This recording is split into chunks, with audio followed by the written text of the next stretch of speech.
राधे राधे महाराज जी। महाराज जी, आप कह रहे हैं कि आप जिला न्यायाधीश हैं। महाराज जी, आपका एक प्रश्न है कि भगवान श्री कृष्ण द्वारा अन्याय पर न्याय की विजय हेतु अपनाई गई कूटनीति छल आज वर्तमान समय में कितनी प्रासंगिक है? न्याय के पद पर बैठा कोई व्यक्ति द्वारा उसे अपनाना कितना उचित है? उसमें सामने वाले का अहित ना हो।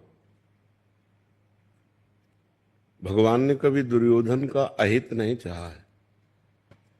उनके हित के लिए स्वयं संधि दूत बन करके भी गए हैं। भगवान ने कभी किसी का अहित नहीं, अमंगल नहीं चाहा है। जब भगवान से कोई शत्रुता की है तो फिर उसको मार करके परम पद प्रदान किया है, कभी अहित नहीं किया। हम परम पद तो नहीं प्रदान कर सकते किसी को, लेकिन अगर एक व्यक्ति के द्वारा समाज का बहुत बड़ा अहित हो रहा है तो अब हमारी हित की भावना उसका नाश कर देगी और उसका नाश करना आवश्यक है।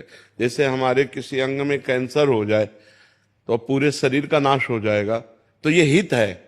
दिखाई दे रहा है कि अहित हो रहा है, लेकिन ये हित है कि हम उस अंग को कटवा दें, नहीं तो पूरे शरीर का नाश हो जाएगा।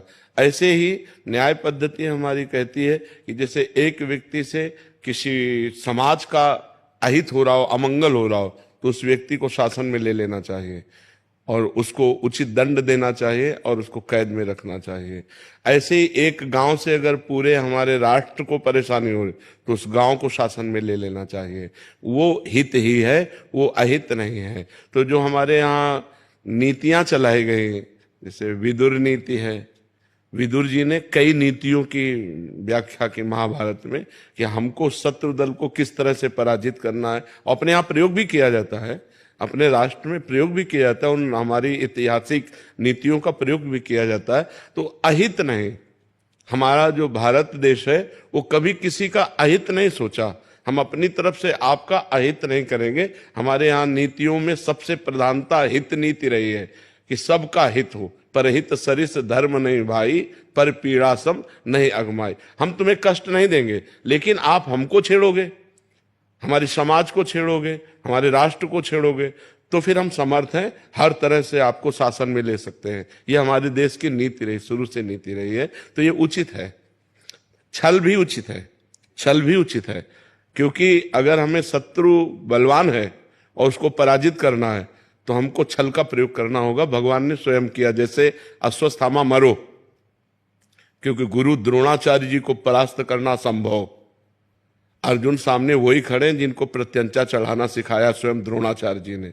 द्रोणाचार्य जी समस्त शास्त्र वेदता, चाहे वो धनुर्वेद हो चाहे जो भी वेद हो, उसके परम ज्ञाता हैं। अब उनको सामने से नहीं मारा जा सकता, तो क्या किया? छल नीति का प्रयोग कर दिया। अश्वत्थामा नाम के हाथी को मारा, भीम ने एक गदा, वो मर गया।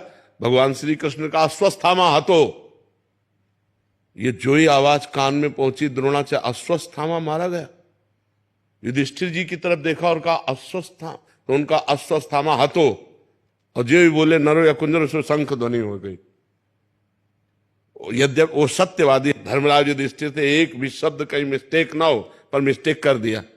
भगवान ने आदेश किया था तुम्हें इतना केवल कहना अश्वत्थामा हतो। अब नरो या कुंजरो तुम कैसे, तुम जानते हो कुंजर मारा गया, इसलिए नरक की प्राप्ति कुछ मिनट के लिए हुई थी महाराज युधिष्ठिर। बस तुरंत जो ही उन्होंने धनुष बाण रखा तो धृष्टद्युम्न ने गर्दन उतार ली द्रोणाचार्य जी की। ऐसे ही भीष्म जी के साथ छल विद्या का प्रयोग हुआ। जे ही शिखंडी को तैयार करके सामने पेश किया गया तो भीष्म जी की दृष्टि में अम्बा आई थी, स्त्री पर अस्त्र चलाना उनका व्रत नहीं था। उन्होंने जे अस्त्र रखा, मार बाणों उनको सरसैया पे गिरा दिया। तो भीष्म जी को भी कोई आज सामने से परास्त कर सके ललकार के, ऐसा त्रिभुवन में कोई पैदा नहीं हो चुका था। गंगा पुत्र भीष्म, भगवान के साक्षात बल से बलवान। तो बलवान को, अब वो अधर्म पक्ष में है ना, इसलिए बलवान को मारने के लिए छल